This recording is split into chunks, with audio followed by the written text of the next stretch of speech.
ยอหัตถาวันตากราบนบครูบาอาจารย์ที่เคารพพระเนนตั้งหลายญาติพี่น้องเปื่อนป้องสหายสาระบรรยายมีหลายบ่น้อยสารธรรมยามแรงจาริล่ำถ้อยขอเจิญปองกอยก่อนเตอะโบราณสังขยาอ่านนับมันจะสุดซอยเสียงหายไปอาตมาม่อนน้อยได้สรงคงขวายสาระบรรยายเจิญฟังกันเจ้าเจิญฟังกันเตอะเจ้าขอกราบนอบน้อมยังกุลพระติทาไรรัตนาผ่านแพ้วพระเกี่ยวเจ้าตังสามประการหมายมีพระพุทธพระธรรมและพระสงฆ์อันเป็นสารณะที่เปิ่งของหมู่เฮาตั้งหลายขอกราบไหวสาบุญญาปรมีธรรมท่านอาจารย์ท่านพระครูอภิวัฒนวิกรมรองเจ้าคณะอำเภอดอยหล่อผู้อำนวยการสถานีวิทยุมวลชนคลื่นสีขาวเพื่อชาวประชาพร้อมไปด้วยหลวงพ่อครูบาอาจารย์ทุกรูปทุกองค์พระมหาเถระพระเถรานุเถระพระสังฆพระสงฆ์องค์เน้นทุกรูปทุกองค์ได้ความเคารพอย่างสูงสุดยิ่งครับผมสวัสดีเจเจแล้วก็ขอแสดงความนับถือลุงหนานพ่อน้อยหนุ่มผาจ่อรูปหล่อเฮาตัวเนอขอบความผาสุกความเจริญในธรรม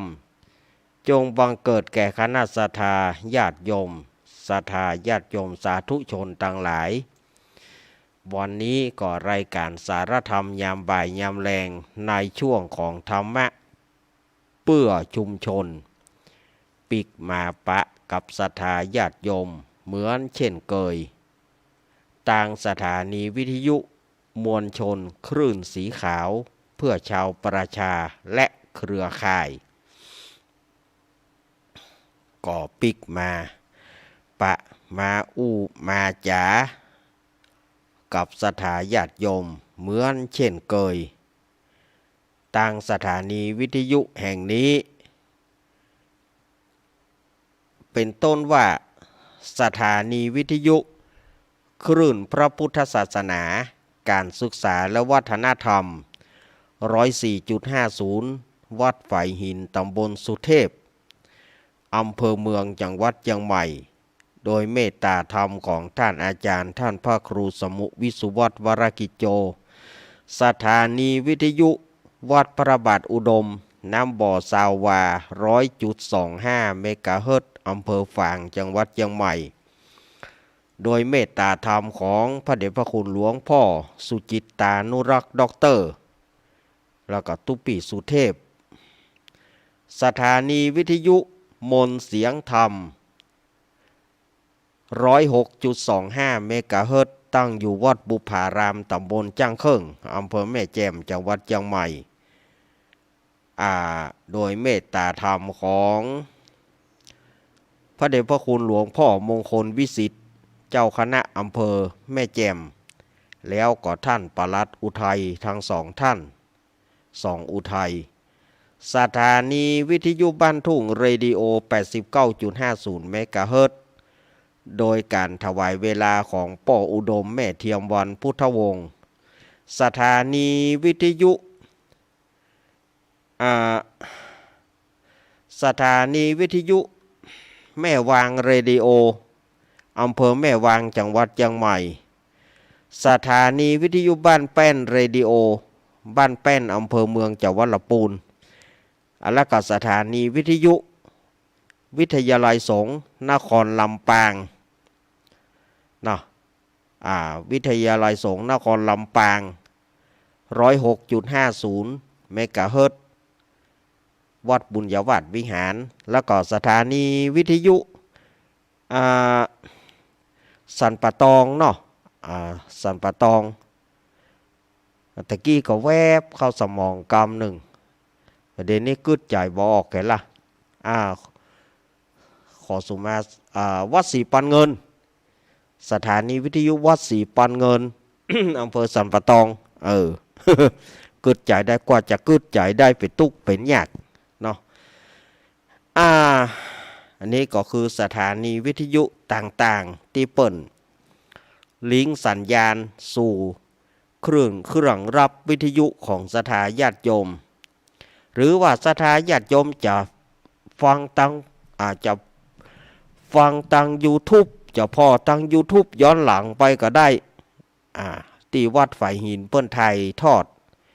วัดฝ่ายหินเปิ้นไทยทอดไว้ฟังย้อนหลังก็ได้ นะเข้าที่คูเกิลวัดฝ่ายหิน104.50 เมกะเฮิรตซ์ก็จะปะกับรายการอาตมาภาพอย่างในวันนี้จะได้หันตัวกันโดยสถาญาติโยมถ้าเข้า YouTube ถ้าว่ามีโทรศัพท์แบบสัมผัสนะ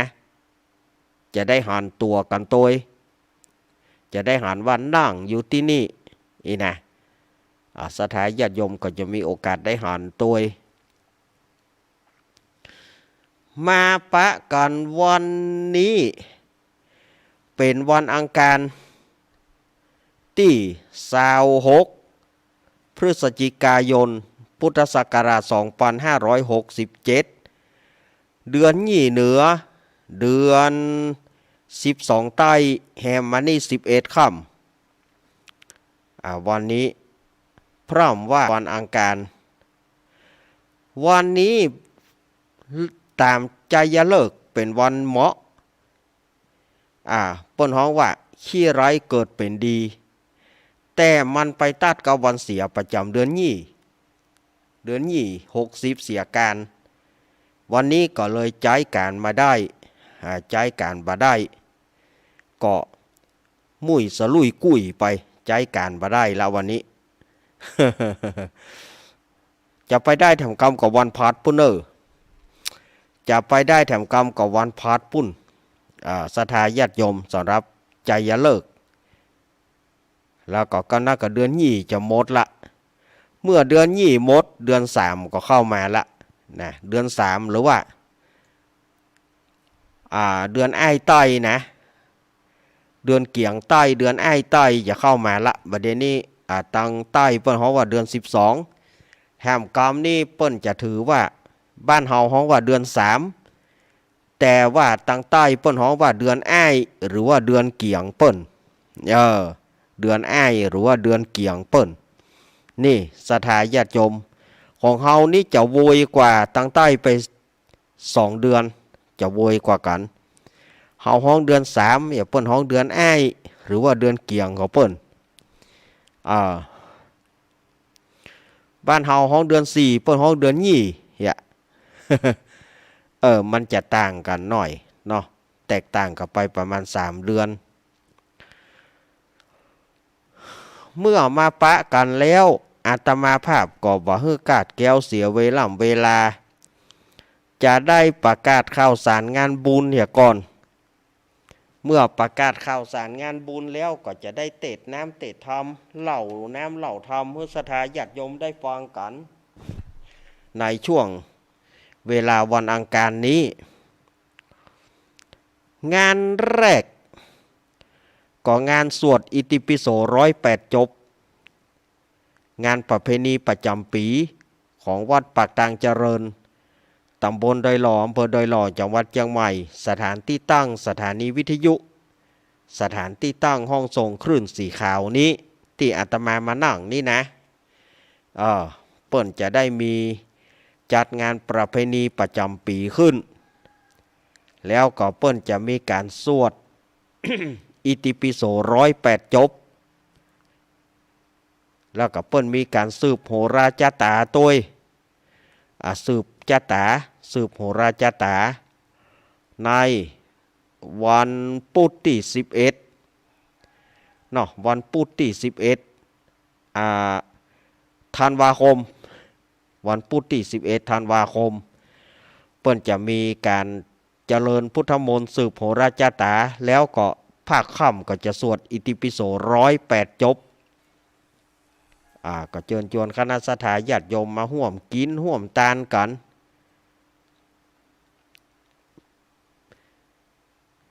เนาะมาร่วมกินร่วมทานกันแล้วก็แถมงานหนึ่งก็เชิญชวนคณะสัตยาญาติโยมไปร่วมทำบุญงานฉลองกาตั้งเจ้าอาวาสแล้วก็ฉลองปริญญาตรีโทณวัดสันเมืองตำบลหนองล่องอำเภอเวียงหนองล่องจังหวัดลำพูนก็คือวัดของอาตมาภาพเพิ่นจะมีการฉลองกาตั้งเจ้าอาวาสแล้วก็ฉลองปริญญาตรีโท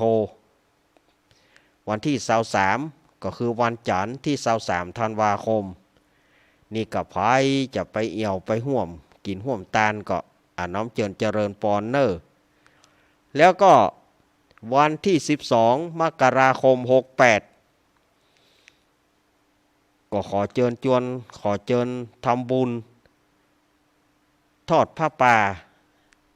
ห่วมกับทีมงานธรรมะคลายเครียดโดยมีโยมปี่พิสมัยสุริโยดรเป็นประธาน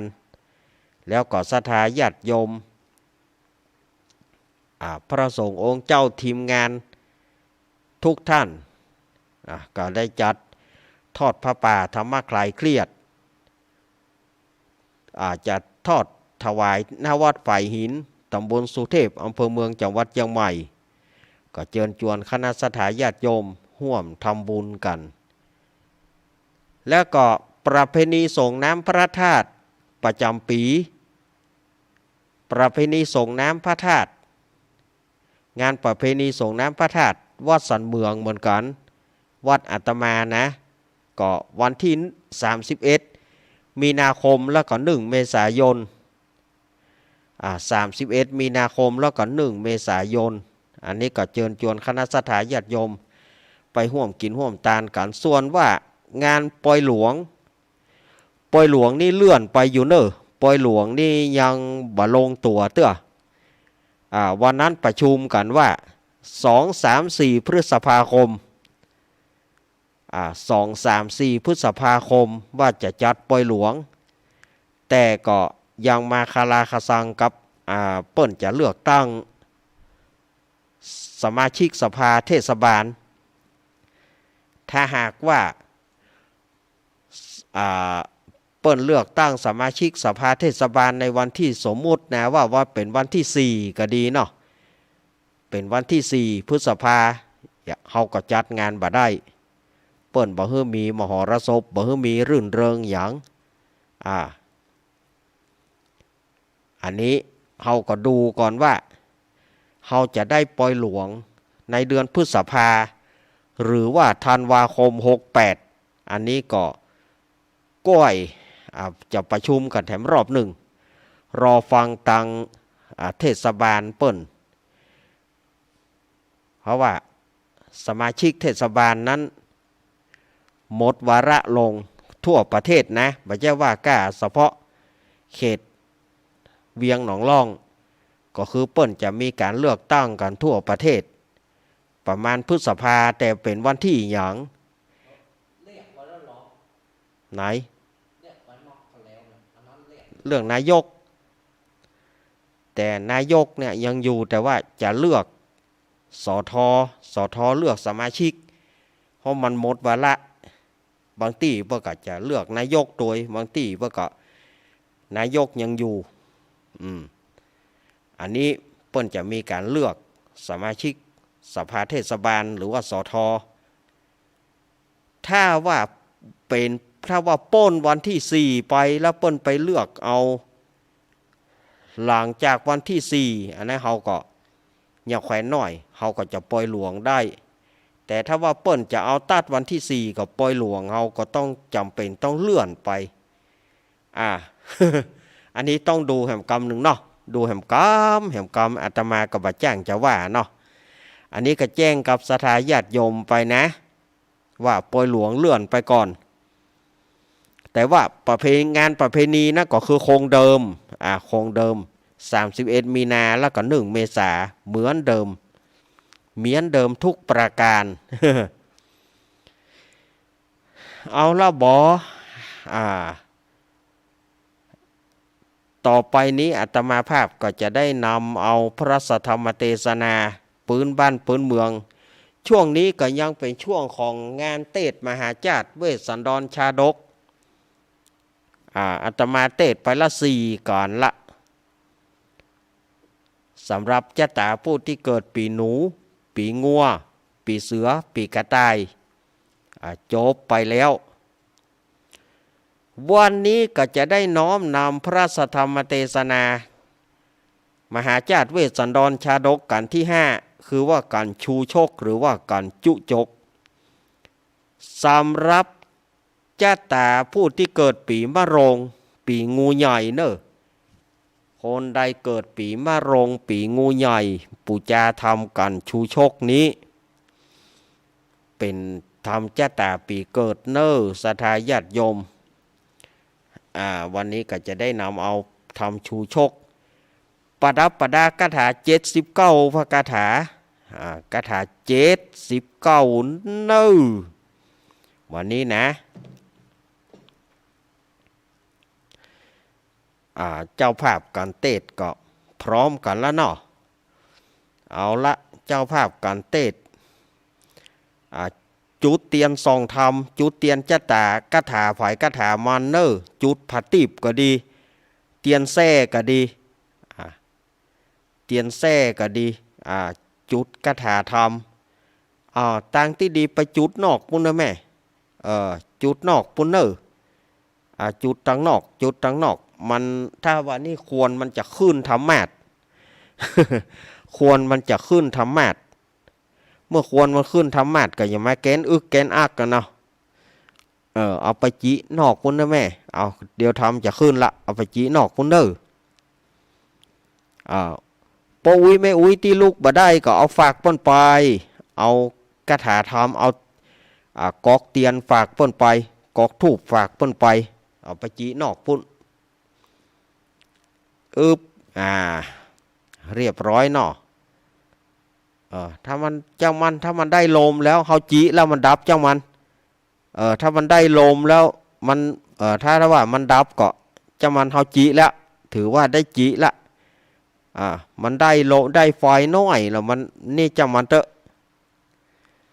เอาละเนอะเข้ามานั่งที่เก่าเนอะสำหรับผู้ที่เกิดปีงูใหญ่เนอะผู้ที่เกิดปีงูใหญ่ปีมะโรงเข้ามานั่งตีได้เลยทำจัดขึ้นแล้วทำจะขึ้นแล้ว เอาละเมื่อมาถึงแล้วก็จะได้เทศเนาะความเดิมของตอนที่แล้วนั้นการวนาประเวทพระเวสสันตรนางมัททีเจ้าจารีน้องกันหาเข้าป่าไปจนไปถึงป่าเขาวงกฏวิสุกรรมก็เนรมิตศาลาทั้งสองหลังกับที่จงกรมสะน้ำบกคารณีแล้วก็สิ่งที่น่ารื่นรมแก่สองกุมารและนางมัททีก็ขอปอนว่าขอไปจะไปเป็นผู้ไปแสวงหาลูกไม้หัวมันพระเวสสันดรก็บอกว่าถ้าว่านางมัททีนางจะมาก่อน1ตักน้ำฉันน้ำใจมา2มากวาดมาเพี้ยว3เอาลูกมาฝาก4มาหับลูกแล้วก็เสวยผลละหมากลากไม้ด้วยกันตั้งอันนั้นนอกนั้นนางบ่ต้องเข้ามาเพราะว่าเขาเป็นนักบวชแล้ววันหน้าอาตมาก็เล่ามาถึงนี่นะวันนี้ก็มาถึงการชูชกหรือว่าการจุจกแต่ก็จะเล่าในการเล่านี่มันก็อาจจะยาวนิดหน่อยยาวจังมันเนาะ ถ้าว่าเวลามีนักก็จะได้มา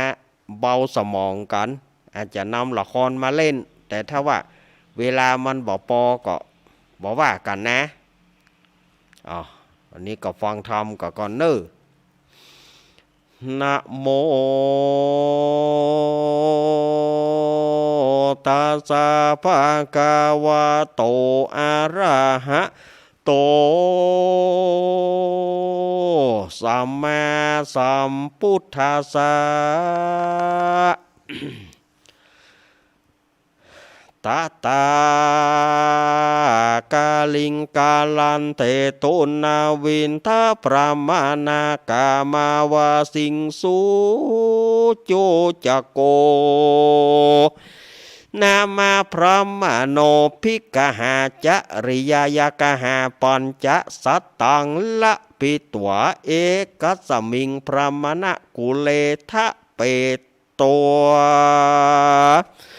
ปุณณธานังปริเยสนาธายกาโตเตรัมดับธรรมาเตสันเนมาเถิ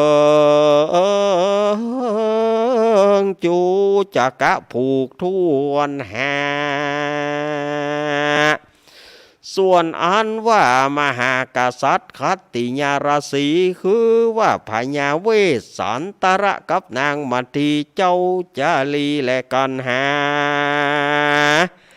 สี่กษัตริย์ธาราปาก่อนไปบวชเป็นตาปัสสาอยู่ในวังกัตตาปาพัตตากิลีป่าไม้ยะตาและมีในกระเมื่อได้ดังอ่านตาตาในกาลยามนั้นยังมีพรามผู้หนึ่งชื่อมันว่าจูจักะพรามว่าอันดีลีแต่เดิมมันอยู่สาวัตถีเมืองใหญ่ไฟก็สมาวูไม่เกหาเสียไปตั้งปาริโภกาเครื่องบริโภคก็มาเป็นทุกเศร้าทุกโศกแต่เดิมมาถึงเมืองรัฐากะลิงกะลาดพรามเท่าก็มาสร้างเขาว่าแห่งโตนที่บ้านตูนนวิทกามก็มีโดยปากานดังอาตมาจักเทศนาให้ฟังไปนะก็ขอเจิญจวนมวลศรัทธาเฮาเจ้าค่ะก้อยโอสาฟังไปบัดนี้แดดเตอ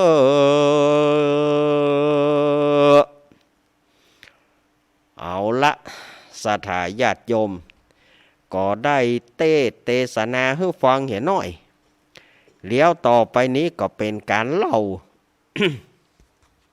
เป็นการเล่าทำกันชูชกหรือว่าทำกันจุจกนี้เพราะเหตุหยังศรัทธาญาติโยมปู่พราหมณ์คนนี้มีชื่อว่าพราหมณ์ชูชกหรือว่าพราหมณ์จุจกเพราะว่ามันกินดีมันกินดีกินตะใดบ่ปอนะเดิมมันเกิดอยู่เมืองสาวัตถีปุ่นพ่อแม่มันแต่งงานกันเอาศรัทธาญาติโยมเหยเปิ้นนี่อยู่ในท้องแม่ยังสูงสุด9 เดือนมันอยู่ไป14 เดือนดูเกิดมานได้2 ปี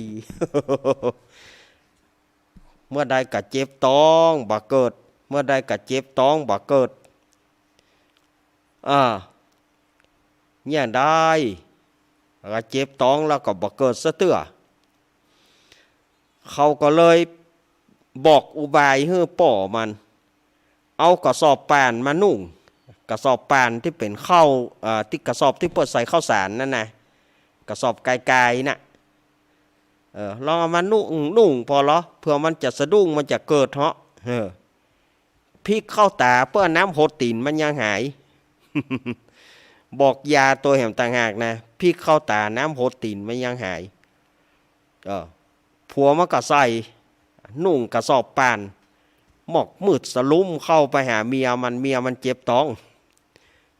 สาวเหล่า เมียมันพอไอ้อย่างนี้ควายน้อยก็ว่าหมู ควายน้อยหมูควายน้อยเอาเข้าสะดุ้งลูกโซดออกหัวเข่าสถาญาติโยม ปู่พามนี่นะเกิดออกตังหัวเข่าเกิดมาแล้ว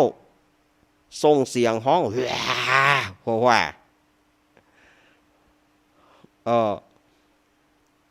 เอาล่ะป่อมันเอาน้ำหยอดก็บ่กินเอากล้วยป้อนก็บ่กินเอาอย่างให้กินก็บ่กินในที่สุดก็ป่อมันยอมเสี่ยงควายน้อยตัวหนึ่งบุบควายน้อยตัวหนึ่งเอาปิ้งเข้านึ่ง7 หายดูอันนี้ประเดิมเกิดวันแรกบ่ได้นะ เกิดวันแรกบ่ได้กินข้าวนึ่งกับควายน้อยเสี่ยงตัวหนึ่งควายจิ้นข้าวนึ่ง7 หายจิ้นควายน้อยปิ้งตัวหนึ่งพอดีว่ามีพระธุดงค์เดินผ่านมาได้ยินเสียงปู่พามให้ว่าเนาะก็เลยเข้าไปดูโอ้โหตู้เจ้าก็ไปทำนายทายทักโยมเด็กคนนี้แปลกเหลือเกินง่อนมันมีตังหลัง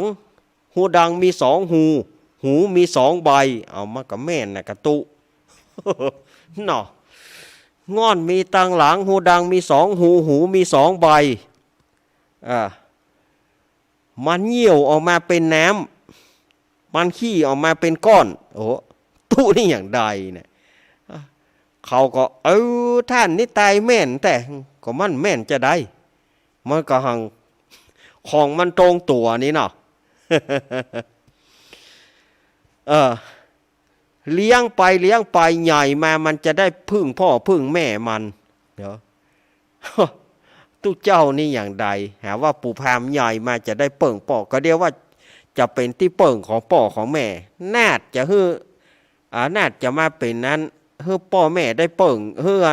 มันได้เปิ่งพ่อแม่อยู่มันแก่กว่าแม่มันไป3 เดือนต่อไปนี้ให้ใส่ชื่อมันว่าก้ามันกินควายน้อยปิ้ง1 ตัวเข้านึ่ง7 หายฉะนั้นใส่ชื่อมันว่าชูโชคนะ ชูโชคแปลว่าคนกินดีว่าปุดโทอันลำเหลืออาตมาไปแล้วนะเจริญพรว่าแล้วก็ไปโอ้สถาญาติโยมเฮยกำนั้นก็มาเป็นตุกป่อตุกแม่เนาะขนาดเกิดวันแรกนะเข้านึ่งเสียง7 หายเข้านึ่งเสียง7 หายควายน้อยเสียงตวงย่ายมามันจะกินหมอกใดบ่ฮู้ เอาศรัทธาญาติโยมกินแต่กินว่าก็เลี้ยงใหญ่มาใหญ่มาซ้ำว่าเป็นคนบดีเป็นคนลึกคนลึงคนเหลือกรรมกินเหลือพ่อเหลือแม่มาก่อนพ่อแม่มาก็เลยบะจ้างเนี่ยได้สูว่าได้ลูกสูบะเจ้ลูกโคนละกินสุมาเนอะกินใบกินเหงากินใบกินบอดลูกสูนี่เป็นลูกผีข้ามเอาเนอะข้าบะเลี้ยงไปลูกสูลูกข้าจะใดสูเป็นป่อมันลูกสูเฮือกำเนิดมันลูกสูจะไปว่าบะเจ้ลูกสูได้อย่าใดก็สูแมนมันนี้ก็สู่เฮือกำเนิดมันสู่แปลงมันลูกเถียงกันไปเถียงกันมาก็สู่เลี้ยงลูกสู่ก็ลูกด้วยกันนะก็ช่วยกันเลี้ยงป่อมันก็เบาแม่มันก็เบา มาอย่างอี้ลำเหลือแต่โคนบดีนี่มันเกิดที่ไหนมันก็ยุ่งแต่โคนบดีนี่นะเกิดมาซ้ำผังหามีตัวบางงาม8 แห่งมีตัวอันบางงามแตะบางงามว่าลูกสู่อย่างอี้ไปลูกสู่ลูกค่ายได้ช่วยกันเลี้ยงให้มันแล้วไปข้าบะเลี้ยงข้าบะเลี้ยงเมื่อบะเลี้ยงอย่างใดบะเลี้ยงกับจวนกันตายตึงกู้ก็เฮาปากันตายปะ ว่าแล้วก็ป้ากันตายตึงกู้ว่าใจเซาะแต่พ่อกับแม่ปู่พามนี่ใจเซาะตายตึงกู้เมื่อพ่อแม่มันตายแล้วทิ้งสมบัติหลักฐานอย่างฮื้อก็บ่พอบ่กอยไฟไหม้บ้านไหม้จองมัน ไฟไหม้บ้านไหม้จองแทนที่มันจะบอกคือพี่น้องชาวบ้านมาช่วยกันดับไฟนาดไปฟ้อนชุมนุมรอบกองไฟ ไปฟ้อนชุมนุมรอบกองไฟในเมื่อมีไฟลุกคืนแดงจ้าเพื่อหู้คิงหมดลึง เพื่อหู้คิงหมดลึงโอ้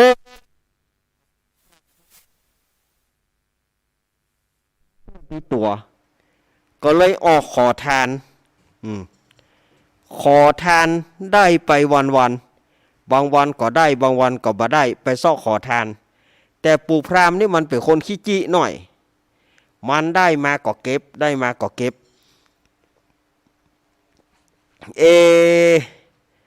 ไฟไหม้มันก็หนีไปอยู่กะลิเมืองกะลิงกะลาดเปิ้นนี่จะหนีไปอยู่ที่อุดมสมบูรณ์ปฏิรูปประเทศไปอยู่ที่อุดมสมบูรณ์ที่เข้าหนาป่าเต้าปู่พราหมณ์นาดไปอยู่ไหนบ่ไปอยู่เมืองกะลิงกะลาดที่ฝนบ่ตกฟ้าบ่ห้อง15 ปีที่อาตมาว่านั่นนะไปอยู่ที่ฝนบ่ตกฟ้าบ่ห้อง15 ปีต้องเอาจ้างปัจจัยนาเคนของพญาเวสสันดรไปฝนถึงจะตกฟ้าถึงจะห้องนั่นนะไปอยู่เมืองกะลิงกะลาดไปแปลงเฮือน4 เสาย่อแยะย่องแย่ง มาขึ้นแกว่งห่างก็ไหวเมียวไอก็เฟือนเมียวไอเฮือนก็เซิงภายไปหน่อยไปแฮมหน่อยเฮือนจะโก่นแล้วไปแปลงเฮือน4 เสาย่อแยะย่องแย่งตายสดาญาติโยมแปลงบ้านแปลงจองแล้วก็ไปซ้อขอทานได้ทองคำมา100 กหาปณะ100 กหาปณะ1 กหาปณะเท่ากับ4 บาทสดาญาติโยมว่า1 กหาปณะเท่ากับ4 บาท100 กหาปณะเท่ากับทองคำน้ำหนัก400 บาทอีตัวทองคำน้ำหนัก400 บาทไปได้ทองคำ100 กหาปณะเนี่ยมีน้ำหนัก400 บาทโอ้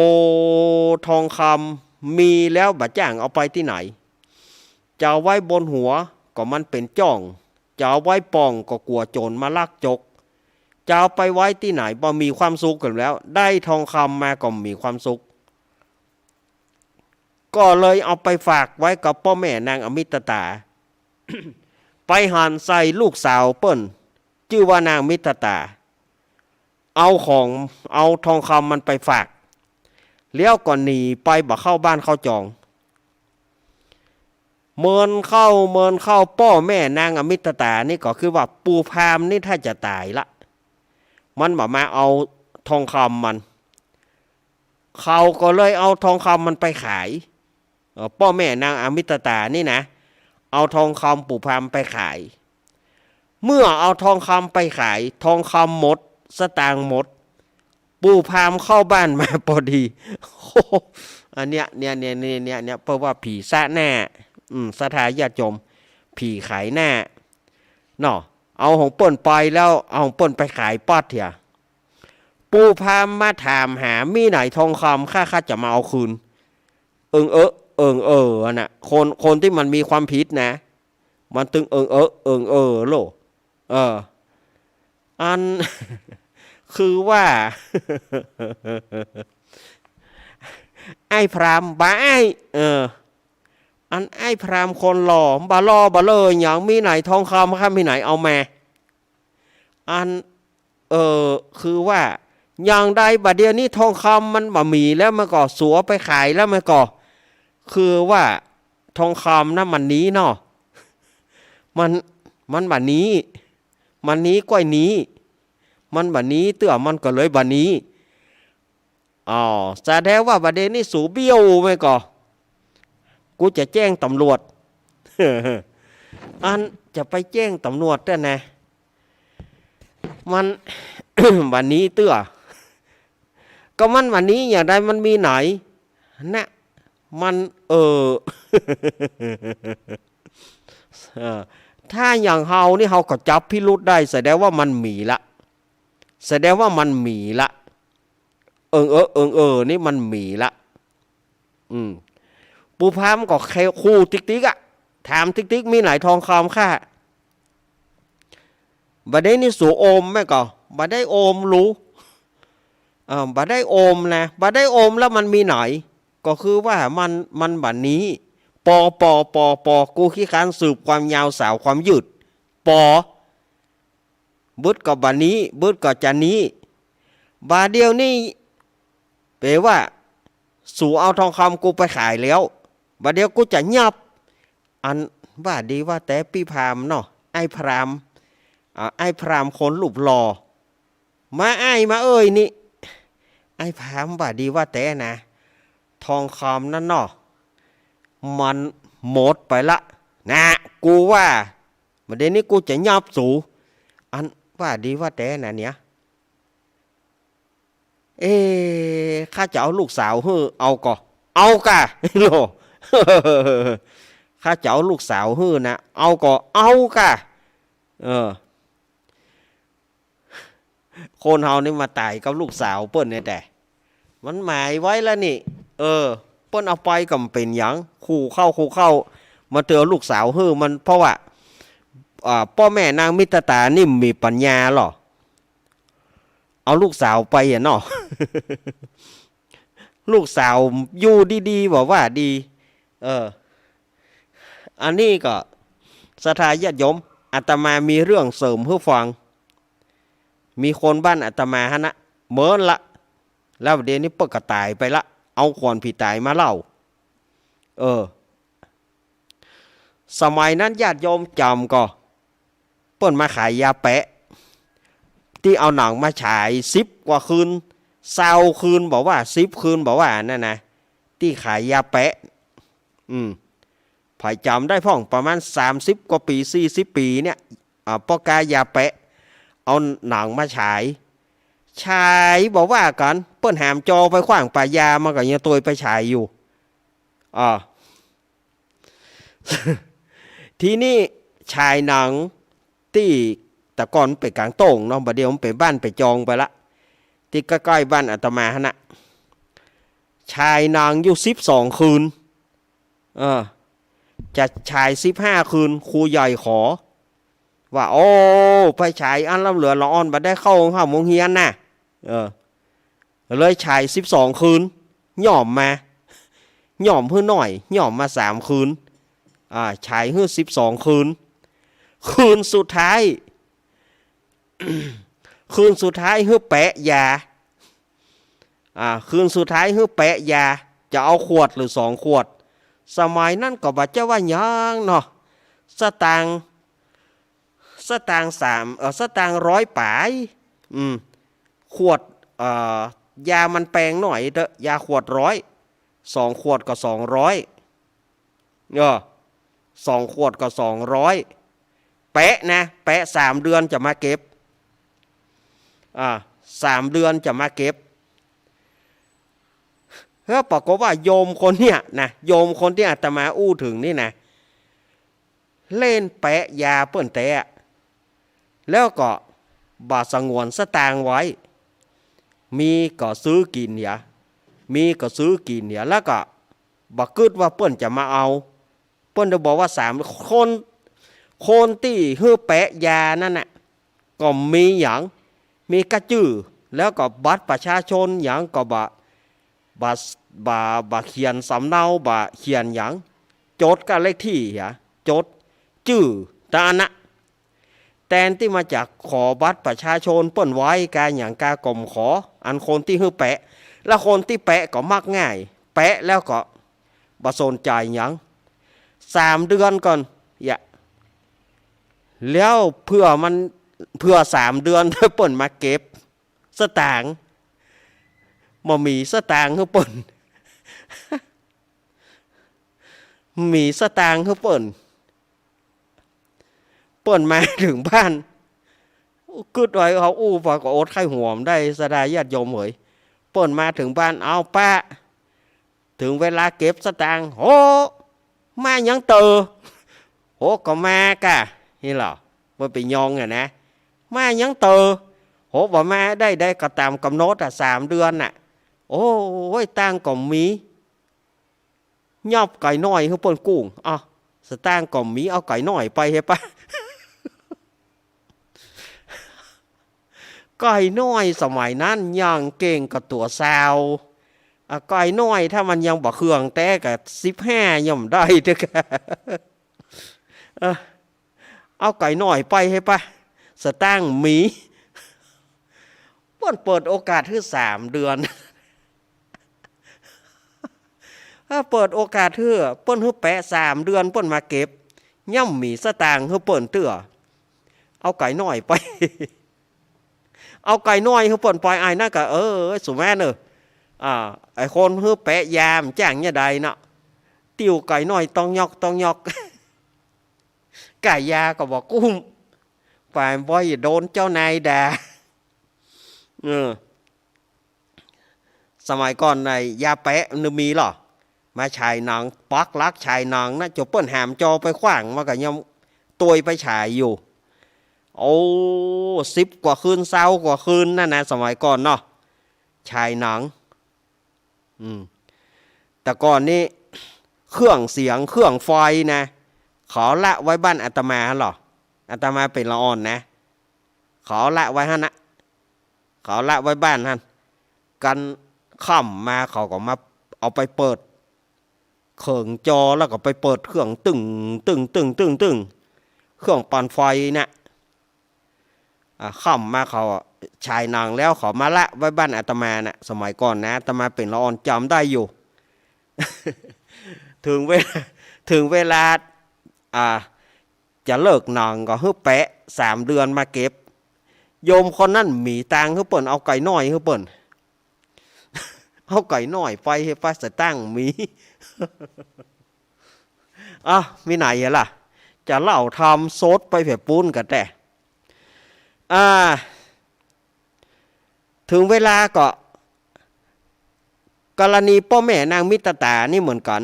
บ่มีสตางค์บ่มีทองคำฮื้อว่าดีเอาลูกสาวไปปะห้องนางมิตรตามาไปอยู่กับพี่พรามไปอยู่กับพี่พราม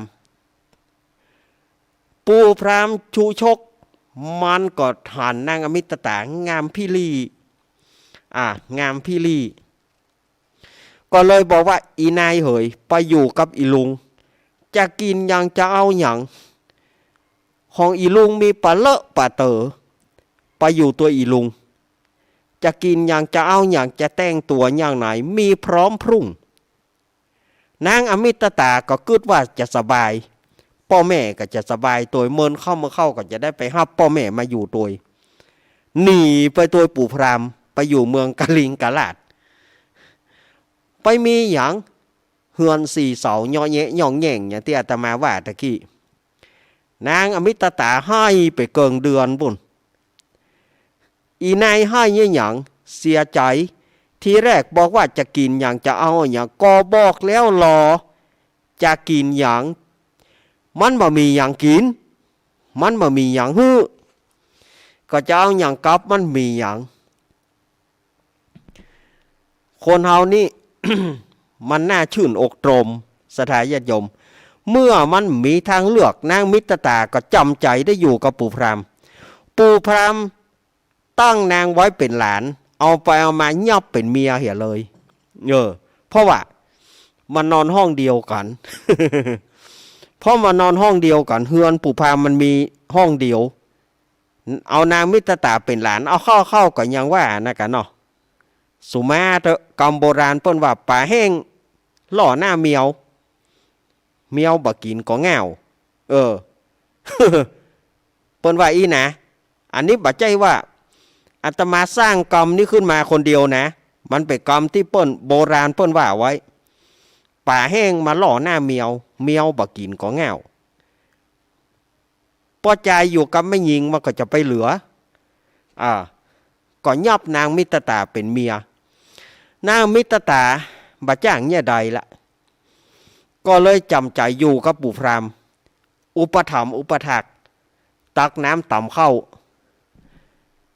ก่อนจะนอนกราบปู่พราม3 ครั้งปู่พรามสารนังกาฉามิ เอาปู่พรามเป็นที่เปิ่ง ปู่พรามเมนาโถ เอาปู่พรามเป็นที่เปิ่งก่อนจะนอนประกราบผัวก็ล่อกราบผัวก่อนกราบปู่พรามลูกมากราบปู่พราม3 เตื้อแล้วก็มอบลงกาเยนะวาจายวเจตาสาวา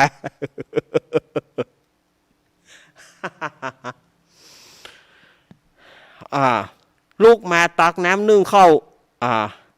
ลูกมานึ่งเข้าเป่าไฟเสาะของกินของว่าปู่พรามอันใดปู่พรามกินได้อันใดปู่พรามกินบ่ได้นางมิตรตาไปเสาะหาให้หมดยามนั้นพรามตั้งหลายอันอยู่ในบ้านตุนวิทะหานางอมิตรตาอุปถัมภ์อุปถากผัวก่อนจะนอนประกาศผัวพรามตั้งหลายในบ้านใกล้ๆเฮือนเคียงนั่นน่ะ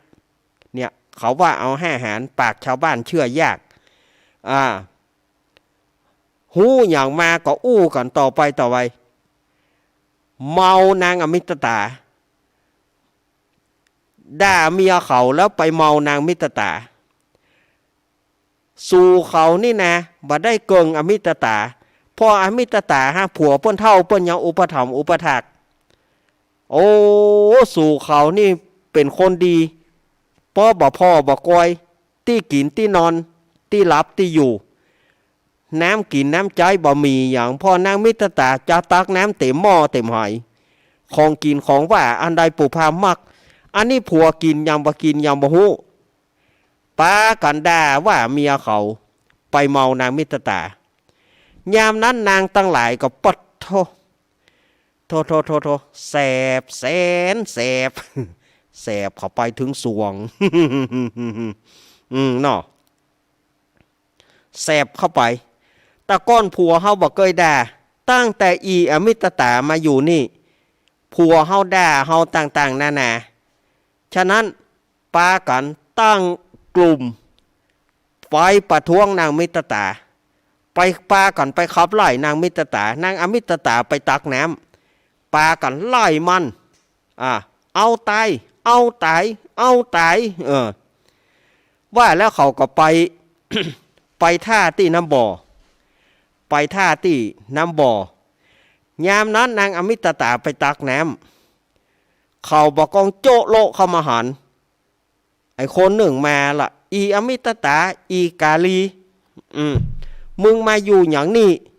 พ่องก็บุบพ่องก็ตีไปมึงจะไปมาอยู่ที่นี่มึงอยู่ที่นี่มึงเป็นกาลกินีบาดใจที่อยู่ที่กินของมึงเป็นสาวหนุ่มมึงเป็นสาวน้อยแต่ยายว่ามาเอาปู่เท่าคนหนุ่มมีมึงอย่ามาเอาไม่เอาอย่างผัวเท่าก็มันเรื่องของเปิ่นน่ะเนาะมันเรื่องของเปิ่นนะว่ากวนที่ปากเนี่ยก็เปิ่นนะเขาว่านะอวดที่ปากหยองนะเขาว่านะเนาะมันเป็นเรื่องของเปิ่นแน่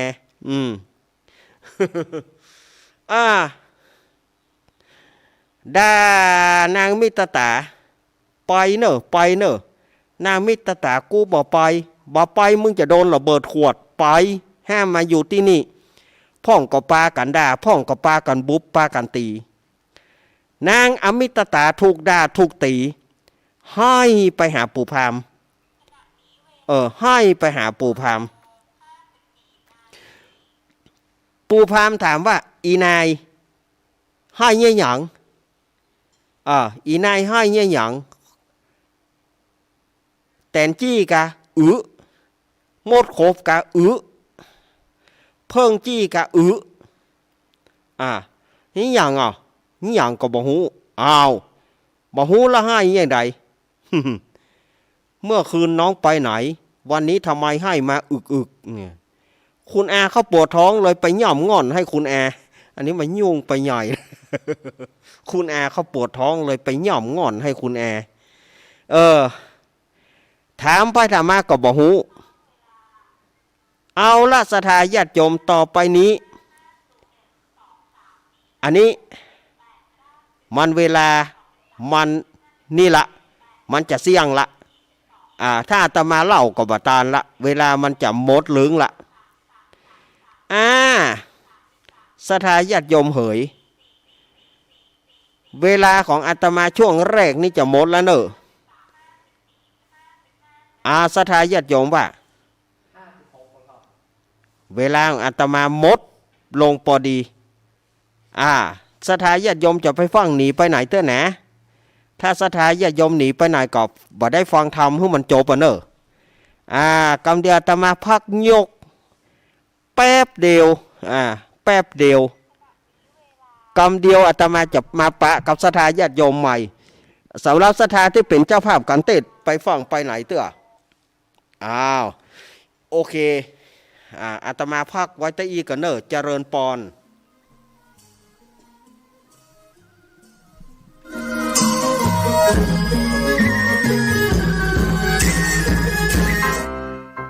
น้องๆหน้าหนาวนี้ไปแอวเหนือเฮาพักที่นี่บ่รีสอร์ทนี้ดีขนาดมีเครื่องทำน้ำอุ่นระบบแก๊สเอาไว้ให้พร้อม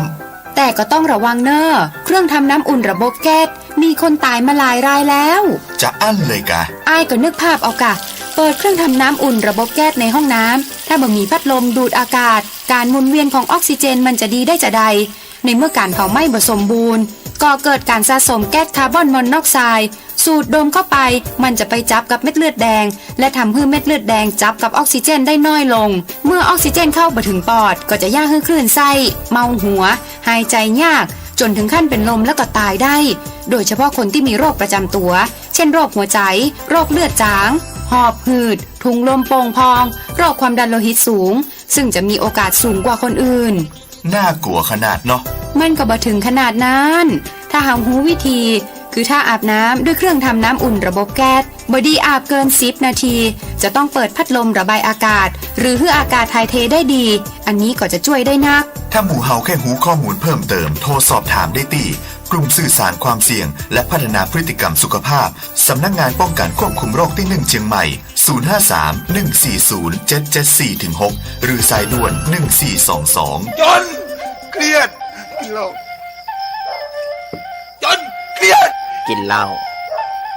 จนเครียดกินเหล้าจนเครียดกินเหล้าจนเครียดกินเหล้าจนเครียดกินเหล้าก็เลยยิ่งก็เลิกสิเหล้าจนเลิกเหล้าเลิกจนเริ่มต้นเข้าพรรษานี้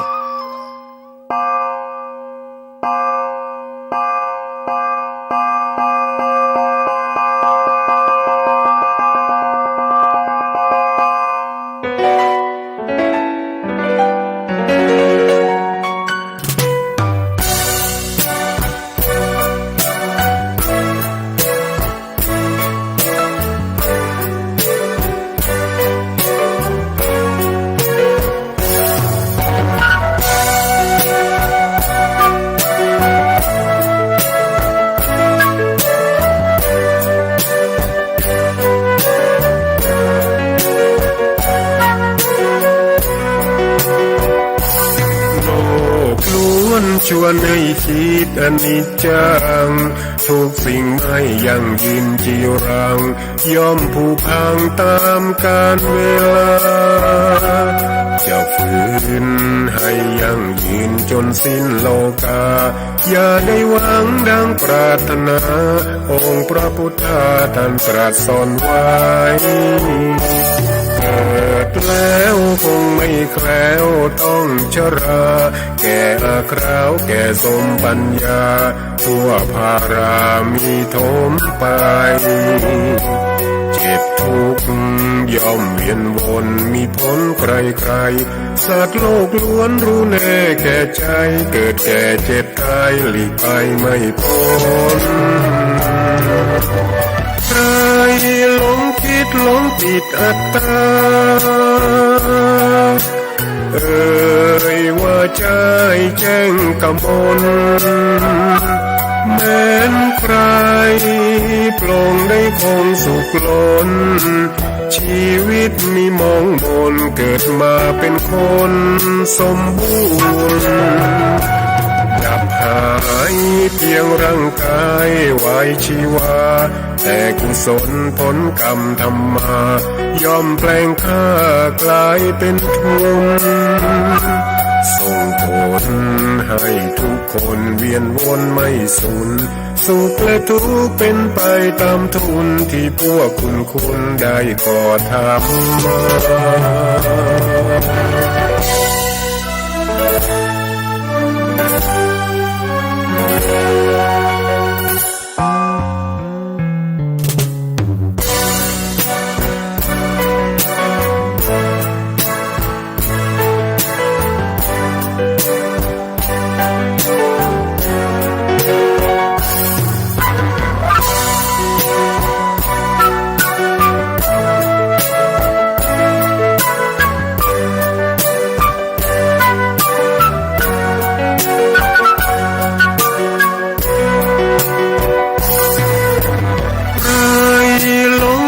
หลงปิดอัตตา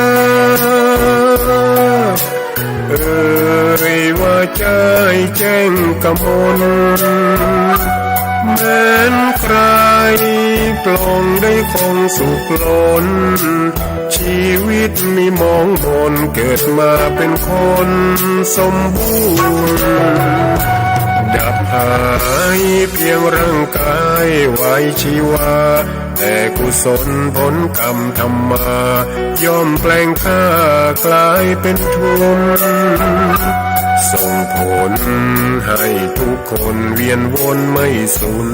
สุขและทุกข์เป็นไปตามทุนที่พวกคุณได้ก่อทำมา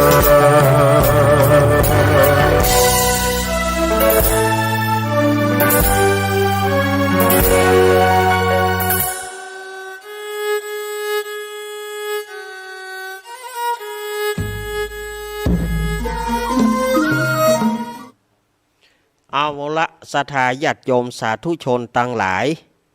ก็มาถึงช่วงที่2ของรายการสารธรรมยามบ่ายยามแรงช่วงธรรมะเพื่อชุมชนตั้งสถานีวิทยุมวลชนคลื่นสีขาวเพื่อชาวประชาเอาละอาตมาก็บ่ฮื้อเสียเวลาก็จะเต้เล่าทำต่อไปเลยเนาะปู่พราหมณ์ชูชกถามนางอมิตตาว่าอีนางห้อยเนี่ยหยังแตนจี้กะโมดคบกะเพิ่งจี้กะไล่นาให้หยังบ่หูอ้าว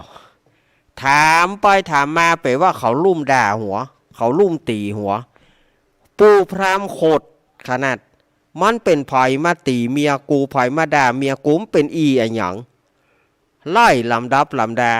อีนั่นมันก็อีนี่มันก็ปู่พราหมณ์นางมิตรตาก็บอกว่าปู่พราหมณ์เหยกูก็บอกฮู้ว่า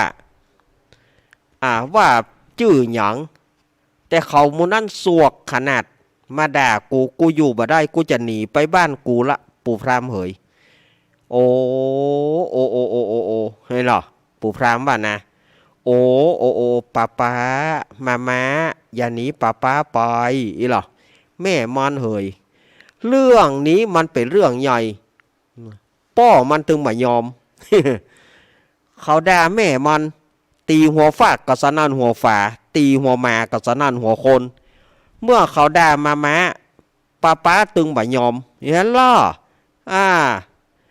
ป้าจะไปขึ้นถึงตำบลอำเภอจังหวัดขึ้นถึงปู่แก่ปู่แขวนถ้าอู้ถึงปู่แขวนหรือว่าป้อแขวนนี่บัดเดียวศรัทธาญาติโยมหมูจักละบัดเดียวป้อห้องกำนันถ้าว่าป้อหลวงป้อห้องแก่บ้านแก่ปู่แขวนก็คือป้อกำนันบัดเดียวเขาไปห้องป้อแขวนป้อกำนันก็งงมันห้องไผ่ไป เดี๋ยวลองโจโลไปนะป้อแขวนเนี่ยนะมันห้องไผ่ไปมันจะชื่อแฮนี่ เดี๋ยวป้อนห้องบัดเดียวมันเป็นกรรมสากลนะป้อกำนันน่ะไผ่บ่ห้องป้อแขวนละสมัยก่อนป้อห้องป้อแขวนป้อแขวนปู่แก่ปู่แขวนแล้วก็ จะขึ้นไปถึงในอำเภอจะขึ้นไปถึงจังหวัดปุ่น จับหมายเขากำล้ออีหมูนี่จะหมายกำปากเขาจะหมายเอาอย่างหาจะหมายเอาบอกไฟจะหมายเอาบอกแฮจะหมายเอาแม้ก็กลัวมันครบเหตุกูบ่จบเจิงขี่จะหมายเอาปีกูก็ซ้ำบ่จ้างไวลมจะหมายเอาอย่างตึงจะหมายเขาอย่าได้ตึงจะหมายยามนั้นนางอมิตตาก็บอกว่าปู่พราหมณ์ตั้งต้นแต่นี้ตั้งแต่วันนี้ไปต้นไปกูตึงบอกไปตักน้ำเพราะว่าเมียพราหมณ์ตั้งหลายมาลุ่มด่ากูว่ากูยังเป็นสาวจีงามจุ่มป้อยมาเป็นเมียปู่เท่าหลังโกงหลังโกเขาด่ากูเจ็บอกเจ็บใจกูตึงไปตักน้ำเนอะโอ้สุที่รักอย่าจากฉันไปล่ะ สลิดปู่พราหมณ์นี่แต่ โอ้แม่มันเฮ้ยอันว่าการอันใดที่มีอยู่ในบ้านนี่นะแม่มันบ่ต้องเงี้ยสักอย่างป้อมันจะเป็นคนตักน้ำต่ำเข้าป้อจะไปตักน้ำเฮือเต็มแหบนางแม่มันถ้าอาบยังห่อยังเหือนเตอะป้อมันจะตักน้ำกินน้ำใจบ่ต้องเดือดร้อนแม่มันถ้าอาบอย่างเดียวสบู่ป้อก็มีสบู่หยังสบู่ลาย สลายยังหูจักสบู่ลายก่อสบู่ลายกินมันเหม็นหน่อยแต่เอาไว้เหี่ยมได้เนอะหมาขี้ลักไปกินสบู่ลายนะสบู่สไลด์นั่นนะถ้าหมามากเนอะหันมันกินมันเหม็นนะหมามากขนาดอะเอาไว้เหี่ยด หมาขี้ลักกินสบู่มาบะเดียวมันทำได้หันเอาห้องน้ำปนเป็ดซัดเป็ดส่วนนะมาตะก้อนได้นะหันสบู่ได้กลับไปกินมันก็แปลงนะสบู่ก็มีอันยังก็มียาสระผมก็มีอันยังบะขูดจีบะขูดจี อันน่ายาสระผมอะบะขูดจีแม่มันถ้าอาบน้ำอย่างเดียวยามนั้นนางอมิตตาก็บอกว่าปู่พราหมณ์เหยจะไปฮื้อกูได้เกิดในขกุลอันใดซักอันใจผัวตกแต่งกระทำการใจผัวเนี่ยการเมียอยู่บ่ได้กูขอจะไปเกิดในขกุลนั้นถ้ามึงบอกไปหาข้าจ่วยใจบอกไปหาข้าใจมาฮื้อกูจะหนีไปอยู่บ้านพ่อบ้านแม่กูแล้วจะไปวันนี้ด้วยหนีไปวันนี้ด้วยปู่พราหมณ์ก็บอกว่าแม่มันเฮยอมิตตาสุที่รักอันว่าป่อมันจะไปที่ไหนได้ป่อมันบ่จ้างอย่างสักอย่างยิงปืนก็บ่เป็นเล่นอย่างก็บ่เป็นล่อเล็กคือเป็นตองก็บ่เป็นล่อทองคำคือเป็นหนักก็บ่เป็นปี้บัดป่อมันบ่จ้างสักอันแม่มันเฮยแล้วจะฮื้อป่อมันไปซ่อหาคนใจที่ไหนป่อไปบ่ได้ป่อไปบ่ได้ป่อมันไปบ่ได้แม่มันเหยหันใจป่อมันเตอะนางมิตตาเขาเลยบอกว่าปู่พราหมณ์กูได้ยินกล่าวมาว่าพญาเวสสันตระฮื้อตานจ้างเผือกเจ้าเมืองเยือกขับหนีบัดเดียวท่านไปบวชเป็นฤาษีในกิลีป่าไม้ฮื้อมึงไปขอเจ้าหน่อไทยจารีกันหามาเป็นข้าจ่วยใจมาเป็นข้าใจท่านพระเวสสันตรสีตึงจะฮื้อตานโอ้สุดที่รักอย่าจากฉันไปแม่มันเหยป่อมันไปบ่ได้เพราะป่อมันเท่าแล้วถ้าป่อมันไปนะบ่รอดเฮงก็บ่มีเท่าก็เท่าอันหนึ่งราชสีห์แลดจ้างก็จะมากราบการป่อไปไม่เป็นไรนะป่อจะอุปถากนางป่อจะอุปถากแม่มันเองบ่ต้องไปยามนั้นนางอมิตตาก็บอกว่าปู่พราหมณ์จัดขี้ค้านแตะค้านว่าในเมื่อบ่ไปหาคนใจมาฮื้อกูก็จะหนีไปวันนี้นางมิตตาเก็บเสื้อเก็บผ้าที่รักอย่าไปเลยที่รักอย่าจากฉันไปอย่าจากฉันไป แม่มันเฮยเอาตกลงป้อมันจะไปเฮ้อนางไปดาเข้าใต้เข้าโถงมา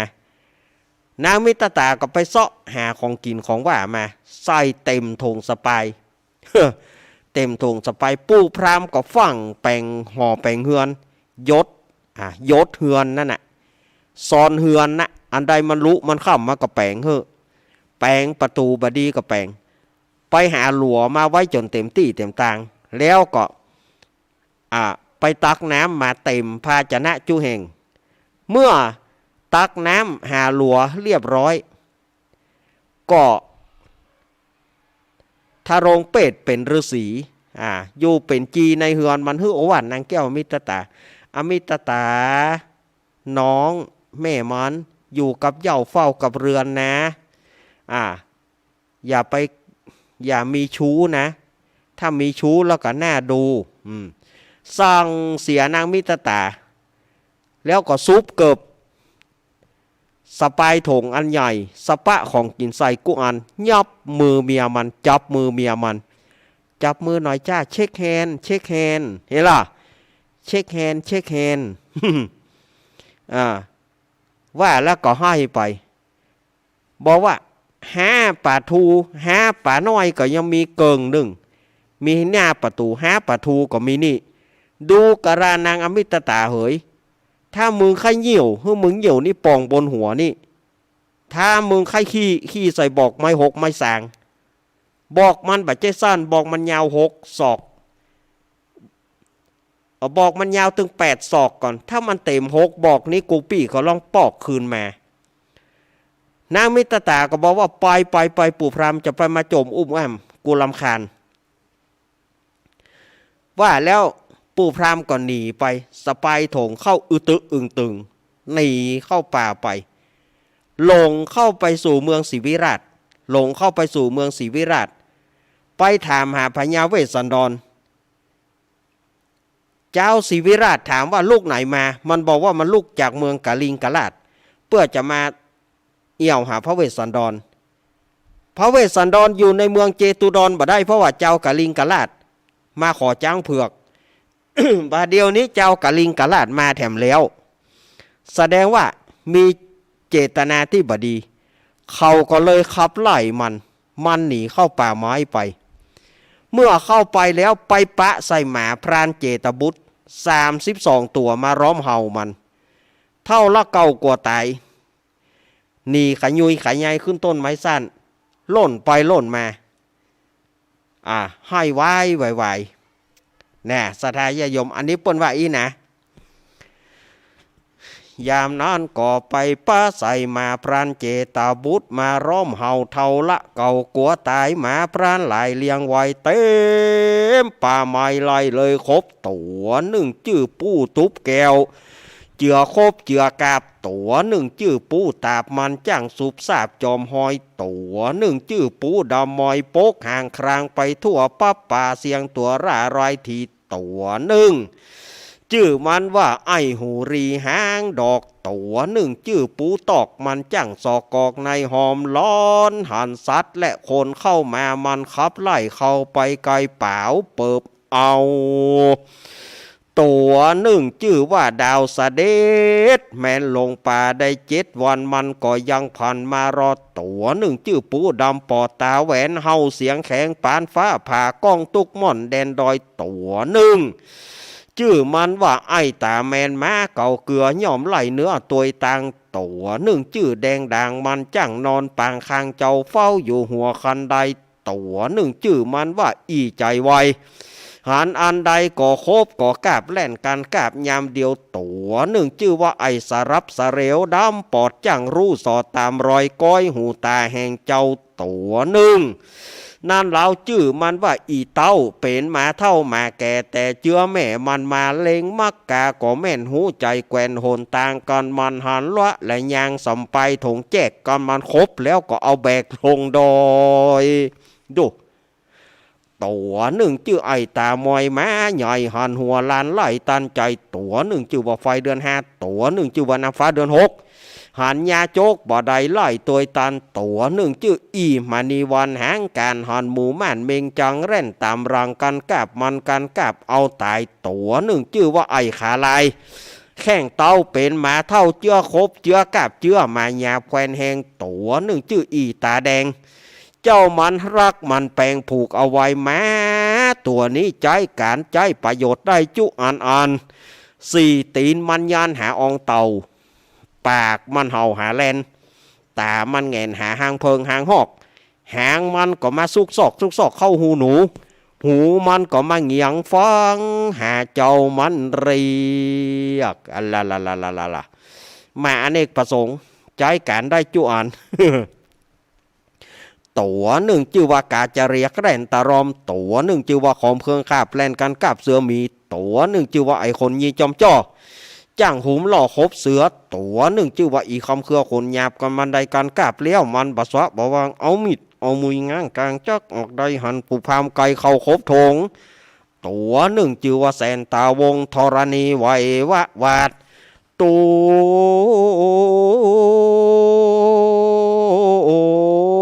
วหนึ่ง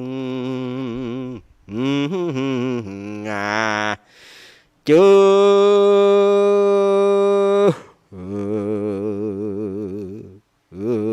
มันว่าไอ้สายฟ้าฟาดธรณีปัดเท่าคืนป้อมได้ซะไร เกือบจะมรณภาพแล้วเนอะคืนป้อมได้เนอะโหเกือบจะได้ห้องไอ้กู้ภัย55ไอ้สุทัศน์เกือบมาถึงแล้วนะวิทย์ตัวไว้บ่ได้เด้อมาเห่ามันห้องให้ไว้เจตบุตรได้ยินเสียงหมามันเห่าว่ามันเป็นไผเจตบุตร ถือหน้าไม้กำหน้าไม้จะยิงมันบอกว่าอย่าเพิ่งยิงวันนี้เสียใจไปตลอดชาตินี่หยังเฮาเป็นราชทูตแห่งพระเจ้าสนใจจากเมืองเชตุดรพระเจ้าสนใจใจเฮามาอาราธนาพระเวสสันตระนางบัทีเจ้าจารีน้องกันหาเสด็จนิวัตสู่พระนครไปเป็นเต้าพญาท่วนสองจริงหรือจริงถ้าบ่จริงคืออีลิงเป็นวอกเตอะโหก็ลิงมาก็ต้องเป็นวอกนะโหลมีอย่างไปลักไปทานมันมีอย่างโลหมาครบถงมันหมดเหลือก็บอกเกลือบอกเดียวบอกเกลือก็คือบอกไม้เปิ้นใส่เกลือเพื่อไว้เอาใส่เกลือไปกินมันเหลือบอกไม้นะเอาใส่ไปใส่มาเศร้าเซลพรานเจตบุตรก็นึกว่าบอกเกลือนั้นเป็นพระราชสารมันจุหรออันเนี้ยพระราชสารเจตบุตรบ่ได้เรียนหนังสือหนังหาอย่างเจตบุตรเป็นพรานป่าบ่ได้เรียนหนังสือหนังหาย่อมบ่ฮู้คนโง่ย่อมเป็นเหยื่อคนฉลาดคนฉลาดย่อมคนแม่น่ะคนโง่ย่อมเป็นเหยื่อคนฉลาดไปมีปู่พรามชูโชคใจวิธีจุพรานเจตบุตรเจือแต่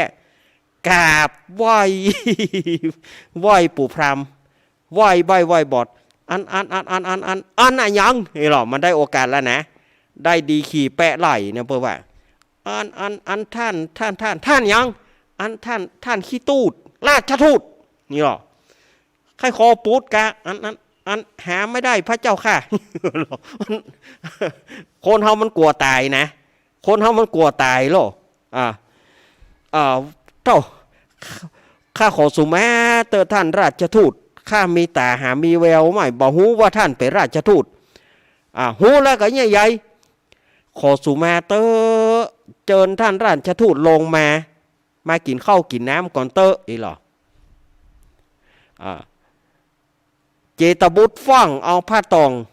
มาปูไว้มีกี่ผืนผ้าตองผ้าขม้ามีกี่ผืนเอามาปูให้ปู่พรามนั่งเจิญราชทูตลงมายังลงมาบ่ได้หิหยังหมาสุนัขเอาหมาไปมัดก่อนเจตบุตรก็เลยจำใจต้องเอาหมาไปมัดตัวกันก็บ่ได้มันจะคบกันเลยเอาหมาตัวที่1ไปมัดติดเก้ากาสลองมัดหมาตัวที่2ติดเก้า บะขามมัดมาตัวที่3ติดเกาไม้จี้มัดมาตัวที่4ติดเกาบะข่ามัดมาตัวที่5ติดกอพักกอเกาบะตากบมัดมาตัวที่6เอาไว้เกาพักเพชรมัดมาตัวที่7ติดเขือบะแปบมัดมาตัวที่8ติดเกาบะเมามัดมาตัวที่เกา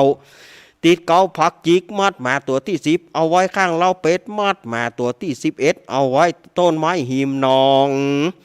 แล้วก็มามัดมาตัวที่12 10 30 40 50 60 70 80 90 21 22 23 24 25 26 27 28 29 30 31แล้วก็32โอ้อันนี้รวดเร็วทันใจมัดมาจนเสี่ยงมัดจนเสี่ยงแล้วเจิญพรามลงมาราชทูตบ่ได้กินข้าวครับเดี๋ยวจะเอามาฮื้อแล้วไปบ่ปอจะหมายแถมก้ามาสู่ไปตืดห่อข้าวห่อแหนมราชทูตบ่มีข้าวกินกลางต่างเดี๋ยวจะเอามาฮื้อพรานเจตบุตรไปเอาข้าวมาเอาฮื้อปู่พามกินเต็มที่แปลงห่อข้าวฮื้อปู่พามไปกินเต็มที่พระเวสสันดรอยู่ที่ไหนภัยจะฆ่าฝังกี่ท่วมกี่วาเปิ้นบ่ฮื้อบอกแต่ว่าพรานเจตบุตรก็ลูกบอกโหนตางไปหาพญาเวสสันตระต่อไปมันจะเป็นผูก6ผูก7ผูก8สถานญาติโยมเปิ้นนิมนต์เตะจุจกผูกเดียวอาตมาก็หันว่าเมินละเตะจุจกเมินพอสมควรละอาตมาก็ขอย่างไว้ตะอีผูกหน้าก็จะเป็นผูก6ถ้ามีเวลาก็จะเติมผูก7เพราะผูก6ผูก7นี่มันเป็นต่อเนื่องกันเนาะเขาอาจจะเตะรวมกันเหล่ารวมกันไปก็ได้ผูก6ผูก7จุลปนมหาปนขออำนวยอวยพรกับสถาญาติโยมที่เป็นเจ้าภาพขออนุโมทนากับสถาที่เป็นเจ้าภาพกันเตศโดยเฉพาะสถาที่เกิดปีมะโรงปีงูใหญ่อาตมาก็ขอให้ผลบุญกุศลให้ท่านทั้งหลายอยู่ดีมีสุขเหมือนกันจุผู้จุคนเนอการเทศนาธรรมก็จบลงแต่อีนิติตังขีญาสองวนานาวิเศษจาห้องเหตุยังพระมาธรรมจูโจกอันจะยกปริยายอันมีหลายบ่น้อยเหือปย้อยปังลงจะขอโป่งลงวางขอย่างโดยคาถาประดับประดาคาถา79ภากาถาทำผูกนี้นาเป็นจ้าตาผู้ที่เกิดปีมะโรงงูใหญ่ก็บังกรมโสมเรสาเดสาธุม่วนนะม่วนแต่มันอิด ม่วนแต่มันอิดเนอะสถานญาติโยมเอากันเตะเข้ามาเอากันเตะเข้ามาจะปอนเลี้ยวไปเจ๊กะ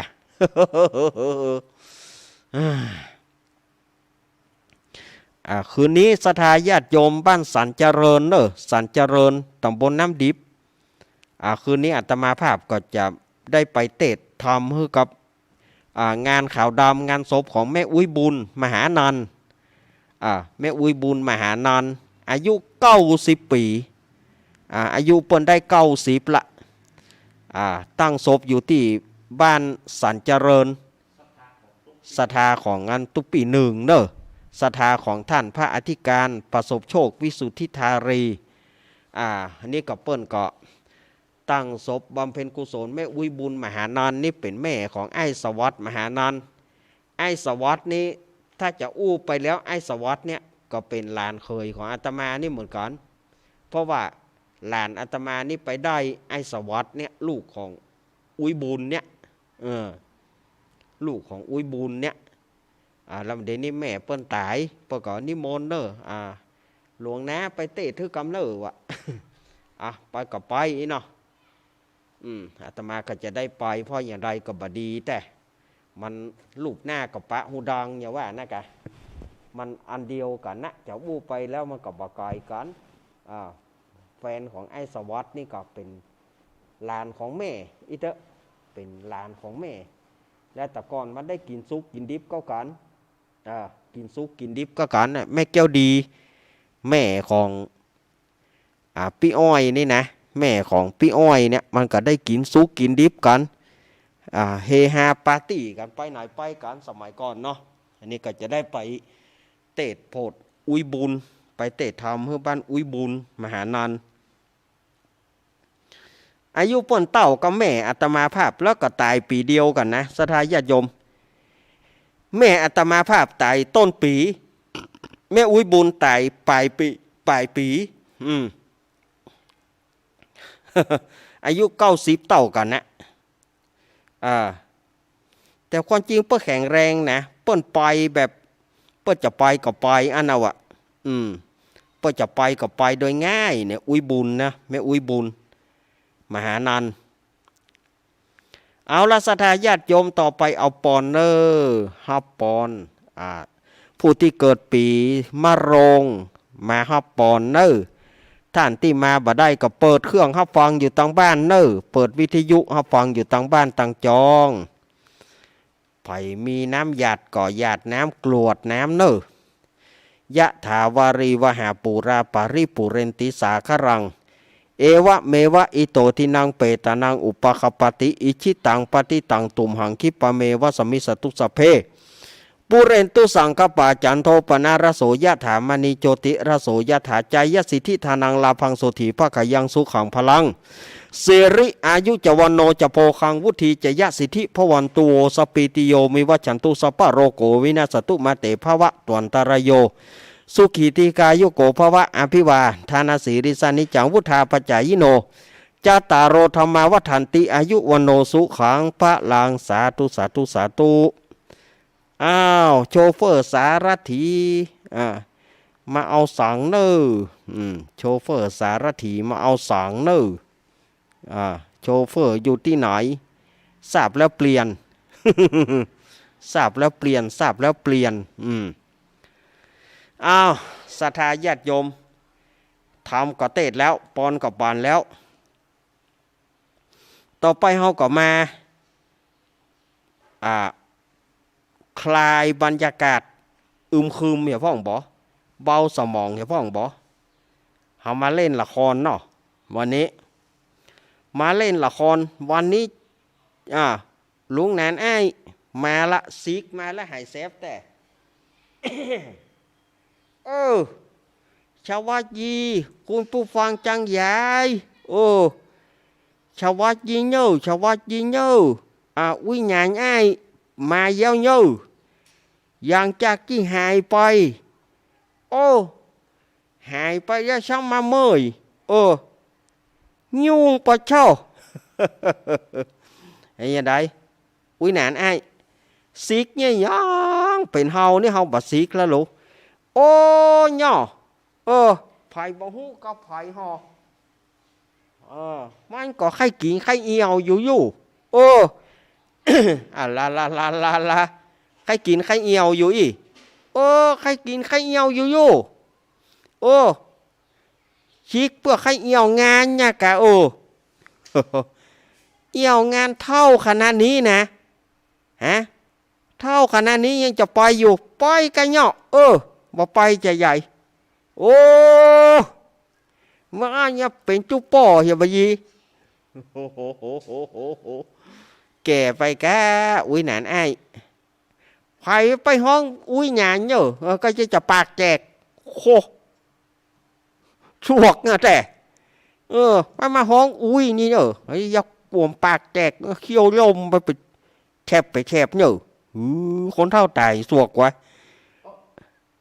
พี่หนานโบครับพี่หนานยี่กบปอภาษาโว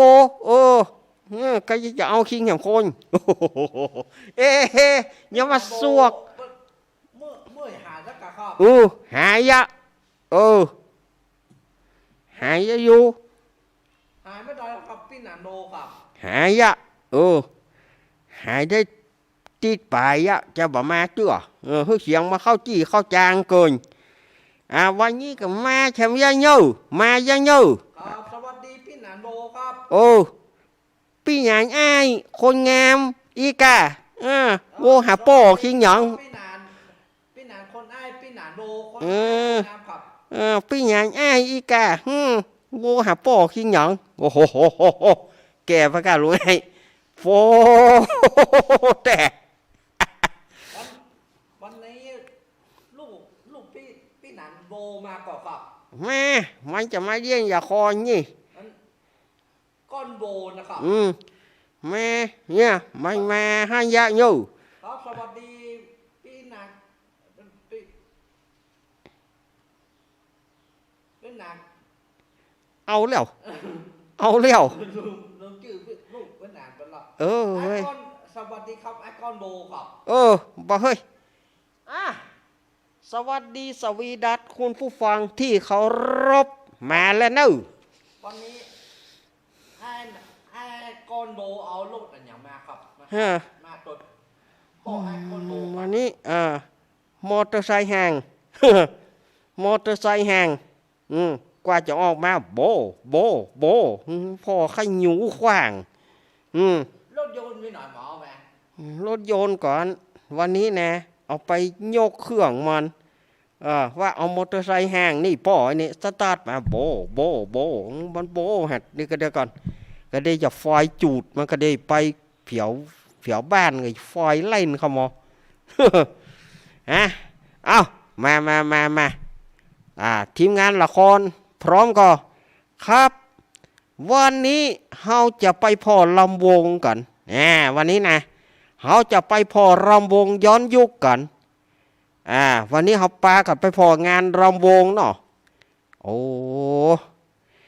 เอากับบ่เฮ้ยป่อมึงจะช้ำเช่าชะกรรมยอ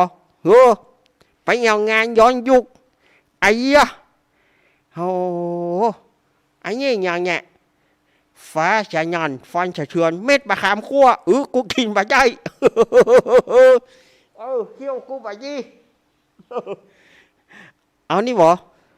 ปลาหมึกกีปลาหมึกก็เกี้ยวบะใหญ่โคนี่ไปกะละเปาย่าแควย่อยกะละเปาย่าแควย่อยเอาละจะไปจองตั๋วลำวงกันนี่จะไปจองตั๋วลำวงกันนี่เมื่อย่าบ่จะจองตั๋วลำวงบ่เฮ้ยไอ้ยะสวัสดีครับลุงสวัสดีครับลุงป้อคิงโหปู่แม่เนี่ยห้องยุงที่ข้าปากแจกกะโอ้โหขอโทษครับพี่อีกาพี่อีกามาลุงนี่เนอะพี่เมาบัตรลำวงเลยครับเมาบัตรลำวง ห้องมันลุงเลย มาข้าปากแจกดูผมห้องยุงกูปากแจกหมดยะ มาเลยผมอยากกระปากแตก ครับเดี๋ยวอย่าเพิ่งขึ้นไปก็ชื่อบ้านใจขึ้นไปใบใหญ่กะโอ้ยอีป้อยแต่นานใหม่นี่ยุ่งแต่เมาแล้วยุ่งละฮะเอาก็ชื่อบ้านจะก็จ้องขึ้นไปก็เดี๋ยวก่อนครับเดี๋ยวก่อนครับลุงเดี๋ยวก่อนครับพี่เดี๋ยวผมจัดการให้ครับผมเดี๋ยวผมเพลงมันหมดรอบเคลียร์เวทีกันก่อนนะครับเคลียร์เวทีกันก่อนนะครับครับผมตอนนี้เรามาสนุกสนานกันอีกต่อหนึ่งนะครับรำวงย้อนยุคครับวันนี้โอ้โหบัตรเหมาครับบัตรเหมามาแล้วครับพี่หนานอ้ายคนใหม่พี่หนานอ้ายคนหนุ่มไฟแรงครับเหมามาโอ้โหครับผมเหมามาขอเพลงน้ำมันแพงของอาจารย์สวงสันติครับโอ้โหขอเพลงอย่างนี้ทีเดียวเหรอผมจะหาเพลงได้หรือเปล่าเนี่ยจองย่อยกันเนาะโอ้โหเขาไม่ยอมครับเขาบอกว่าจะขอฟังเพลงนี้ให้ได้สวงสันติน้ำมันแพงติดตามด้วยฉันชักจะรักเธอนิดๆของอาจารย์เสมาทองคำโอ้โหผมต้องถามนักดนตรีก่อนนะครับผมนักดนตรีเจ้าเล่นได้บ่ได้บ่ได้จัดให้เพิ่นแน่จัดให้เพิ่นแน่ได้ครับพี่ยายเอาเนาะลาลุงอ้ายจะลำวงครับพี่หนานอ้ายคนใหม่ขอเพลงนี้ครับจัดให้ครับผม น้ำมันแพงของอาจารย์สงสันติ แล้วก็ ฉันชักจะรักเธอนิดๆของเสมาทองคำโอ้โหตาย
เหยียบเท้ากัน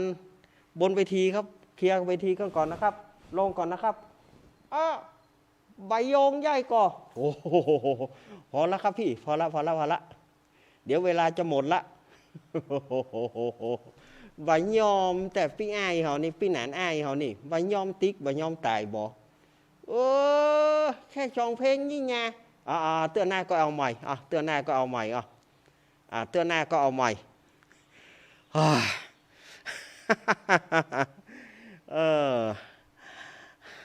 เบาสมองกันไปนะครับเบาสมองกันไปคุณผู้ฟังบ่ต้องซีเรียสบ่ต้องกึ้นอย่างนักเนาะถือว่าเป็นของแถมของขวัญเฮือกันแล้วกันของขวัญปีใหม่ครับปนานไอ้มาป่อนี่กะก็ยังจะปากแจกคนเท่าตายสวกเหงาก่อยคนเท่าหัดตายอย่างสวกพี่หนานขอบคุณยังเย้าที่ปาไปยำวงเจ้าหน้าก็ก้อยมาปากันใช่ไหมอายุวันโยชุขังพยางโห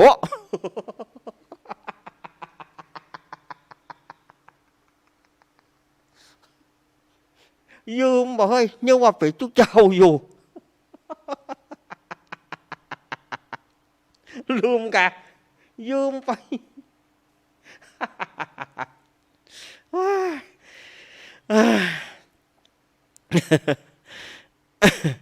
เนี่ยว่านะแต่อันตุเจ้าเก่ามันสติ๊กมาใหม่มันดึงเอาพ่องเนาะ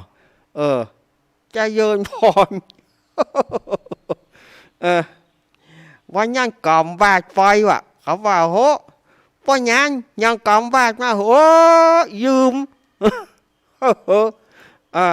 นึกว่าอันกล่อมฉลุงนึกว่าเป็นบาดอีเตี้ยวไปกลางขยุนมาเฮาช่งว่ะ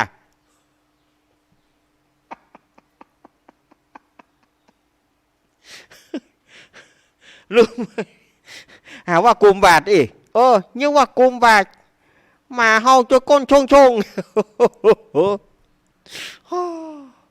ยุ่งเราเฮ้ยยุ่งแต่ละคนเท่านี่ว่าเย็นบายายยูไปยายยูขอเจริญพร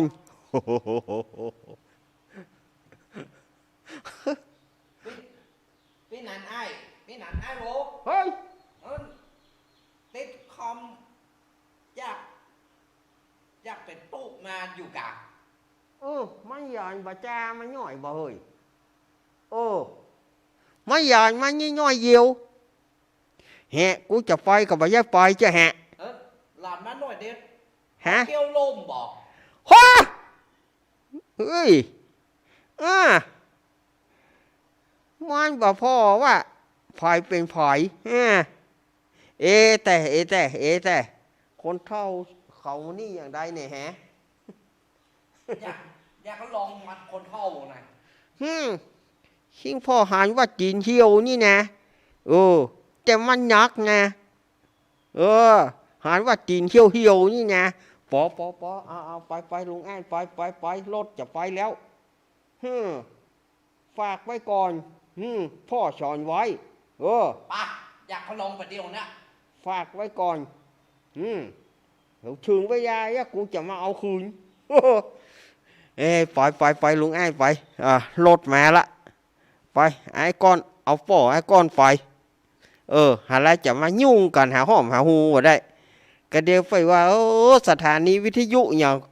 เจ้าหน้าที่กับคนจัดตีหัวกันว่าสถาญาติโยมเหยเล่นกันไปตลกโปกฮากันไปนะมันมีเรื่องอย่างตลกโปกฮากันไปเล่นกันบ่ได้สถาญาติโยมบ่ต้องไปคืดไปถืออย่าง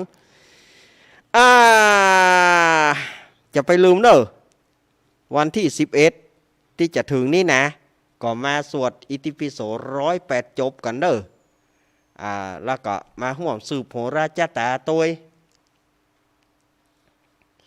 อาตมาก็จะมาห่วมอยู่จะมาทำบุญตะเปิ่นอยู่จะมาห่วมทำบุญตะเปิ่นอยู่วันงาน มันก็ละทางใดก็ว่าได้รูปหน้าก็ปะหูดองนั่นนะศรัทธาญาติโยมเหยงานเปิ่นงานเฮามีเปิ่นจ่วยงานเปิ่นมีเฮาจ่วยก็ใส่กันไปก็ใส่กันมาเพราะศรัทธาตั้งปักตั้งเจริญเฮาถ้าจะไปห่วมกันแต่ก็ปล่อยหลวงวะแต่ว่าจะมีเมื่อใดนั้นยังบ่อาจที่จะบอกได้เตื้อเพราะมันยังบ่เป็นทางการแต่เตื้อปล่อยหลวงเนาะถ้าว่ามีเมื่อใดแน่นอนแล้วบ่ขยับขยื่นแล้วอาตมาจะแจ้งถ้าว่าเดียวนี้เฮาว่าไปมันเกิดมันได้ขยับขยื่นมาเพื่อไกว่าบ่มีข้อมูลแต่เอามาว่าอย่างเห็นเนาะเอาให้มันได้แต่ก่อนมันลงตัวแต่กับเป๊ะมันลงตัวเป๊ะเมื่อใดก็เมื่ออาตมาจะประกาศคราวแล้วเนี่ยอาตมาประกาศไปว่าปล่อยหลวงกับประเพณีลวดกันเจ้าบ้านก็นปกรรมกันต่างญาติโยมต่างกรุงเทพ เปิ้นบอกพร้อมแหมะมีที่ญาติโยมต่างกรุงเทพเปิ้นบอกพร้อมในเดือนเมษาเปิ้นติดเปิ้นส่วนมากก็จะเป็นชาวไทยเชื้อสายจีนหรือว่าเขาฮ้องกันว่าตึงนังเกี้ยนี่นะตึงนังเกี้ยเนี่ยเจ้าไทยเชื้อสายจีนเปิ้นติดเชงเม้งเชงเม้งนี่ก็คือจะเป็นวันไหว้พระเป็นวันอย่างที่เปิ้นทำบุญไปหาบรรพบุรุษทำบุญไปหาพ่ออุ้ยแม่มอนเปิ้นนักหาเชงเม้งนี่นะเฮาก็ว่าใครเข้าใจเนาะเปิ้นก็ว่าเปิ้นติดเชงเม้งขอประมาณ2 3 4พฤษภาได้ก็มันก็สมาติดที่เลือกสทแถมละถ้าเลือกสทวันที่4เฮาก็จัดงานบ่ได้แถมละถ้าจัดงานก็ป้อหลวงจะโดนผู้สมัครสมาชิกผู้สมัครผู้ลงสมาชิกก็จะโดนมันอย่างใดก็บ่ดีเอาให้มันลงตัวเป๊ะอาตมาจะมาแจ้งคือสถานญาติโยมว่าวันไหนแน่วันไหนแน่เนาะเอาอย่างอี้นะแต่ว่าประเพณีนะก็คือคงเดิมนั่นนะสถานญาติโยมจะไปเอี่ยวประเพณีก็ได้1 เมษา31 มีนาก็1 เมษาสถานญาติโยมก็อันนี้จะมาห่วมกันก็ตึงได้อยู่แล้วเนาะสถานญาติโยมสาธุชนทั้งหลายมันช่วงหลังนี่อย่างที่อาตมาว่านะมันเหนื่อยเฮ้ยมันเหนื่อยเป็นยังไปยังเหมือนกันงานแต่ละงานอาตมาเขานี่งานติดกันตั้งแต่เนี้ยเดือนธันวานี่ก็วันที่23ก็จะได้ฉลองกาตั้งเนี่ยฉลองกาตั้งแล้วก็ฉลองปริญญาตรีโทแล้วก็มาถึงเดือนนี้ก็จะมามีนาเมษาก็จะเป็นอันนี้ละเป็นอย่างก็ประเพณีโอ้ยเนาะเปิ้นว่าเหือล่มเมื่อจอดตาบอดเมื่อเท่าสถานญาติโยมว่าพอจะจบรายการแล้วบอก พอจะจบรายการแล้วบอกเนี่ยเพราะว่าเหือจะล่มเมื่อจอดตาจะบอดเมื่อเท่าอันเฮานี่มันตึงหมอบอดเมื่อเท่ามันบอดตั้งแต่หนุ่มละ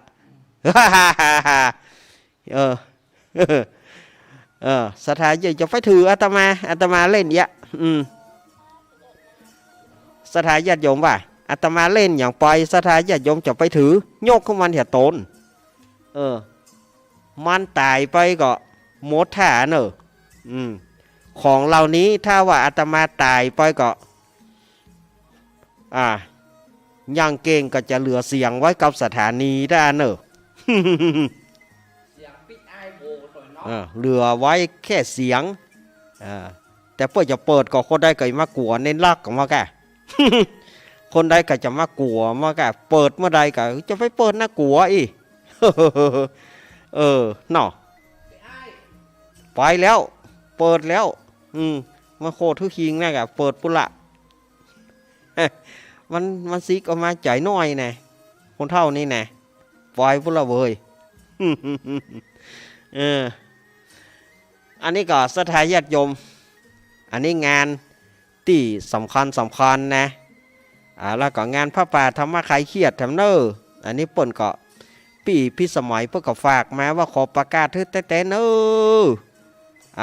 เชิญชวนมาทอดพระป่าด้วยก่อนธรรมะคลายเครียดวันที่12มกราคมตรงกับเดือน4เหนือขึ้น14ค่ำเดือน4เหนือขึ้น14ค่ำเนอะวันนั้นนะเป็นวันหอวันดาของเดือน4เปงเฮาเป็นวันหอวันดาเดือน4เปงเฮาจะได้ตานข้าวใหม่น้ำหวานกันแถมแล้วกำเดียว6 โมงนี้กับปะกับท่านอาจารย์พระมหาสมชาติชาตะปัญโยเนอะประจะแตนท่านพระครูปรัตน์ณัฐพงศ์ทิตาวุฒสิริเนื่องด้วยว่าท่านพระครูปรัตน์เปิ้นยังมีโรงพยาบาลเนาะเปิ้นเติมเลือดเนาะเปิ้นนอนเติมเลือดเปิ้นเติมตะวาละกอมละแต่ว่าเปิ้นกับปิกไม่พุทราไอ้หรอปิกบะตอน เพื่อกับว่าขอเอาตั้ง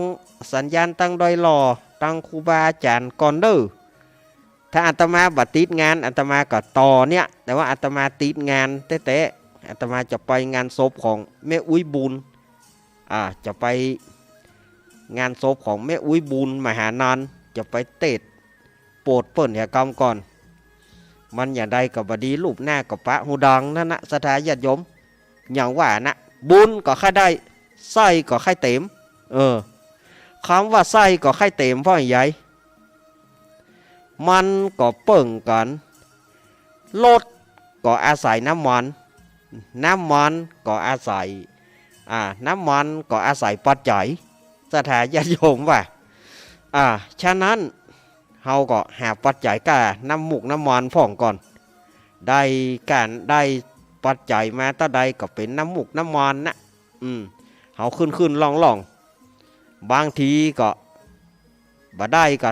บางทีเอาไหนบ่ได้เนี่ยเฮาก็ไปเอาก้าปัจจัยก้าน้ำมันเดินทางมาสถานีหรอบางทีก็ออนไลน์พ่องบางทีก็เติมโทรศัพท์พ่องบางทีก็ออนไลน์ก็บ่ใช่ออนไลน์บ่ได้ออนไลน์ก็เติมสตางค์เข้า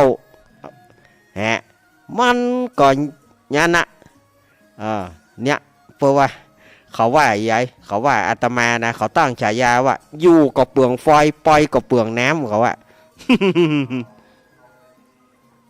สถานญาติโยมนี่สถานญาติโยมอาจจะได้ยินเสียงเล่หลอดทางวิทยุเนาะอันนี้เสียงพ่อหลวงเปิ้นประกาศเนอะพ่อหลวงเปิ้นประชาสัมพันธ์งานเสียงอาจจะเล่หลอดทางวิทยุแต่ว่าเป็นอย่างเนาะเอาฟังเป็นเบกกาวกันแล้วกันเป็นเบกกาวกันแล้วกันเนาะสถานญาติโยมเฮาปีใหม่ปีนี้เฮือสถานญาติโยมเกียมต้อนรับปีใหม่กันเฮือดีสิ่งไหนที่มันบดีที่เฮาได้ทำแล้วมันบดีไปก็ลดละเลิกเหียลดได้ก็ลดละได้ก็ละเลิกได้ก็เลิกสิ่งที่เฮาทำบดีเฮามาเอาสิ่งที่ดีต้อนรับปีใหม่กันดีกว่าสถานญาติโยมสิ่งไหนดีๆสถานญาติโยมเอามาเพื่อต้อนรับปีใหม่เป็นของขวัญปีใหม่วันประมาณใกล้ๆสิ้นปีอาตมาจะมาให้สถานญาติโยมเปิดโอกาสให้สถานญาติโยมได้อวยพรปีใหม่กันประมาณก่อนสิ้นปีเนี่ยอาตมาจะให้สถานญาติโยมมากันหมดเวลาพอดีหมดเวลาของอาตมาแล้วอาตมาก็ต้องนำรายการอำลาสถานญาติโยมไปก่อนเนอะเจ้าหน้าที่กวกมือละเจ้าหน้าที่เปิ้นไล่ละเน้นลักปล่อยมาแล้วก็อู้เมิน เจ้าหน้าที่เปิ้นไล่ละสถานญาติโยมอยู่ดีมีสุขอยู่ดีกินหวานตานต้อมเนออภิวาตานาสีริสานิจังวุธาปัจจายโนจัตตารโรธรรมาวัฏันติอายุวโนสุขังปะลังขอเจริญพร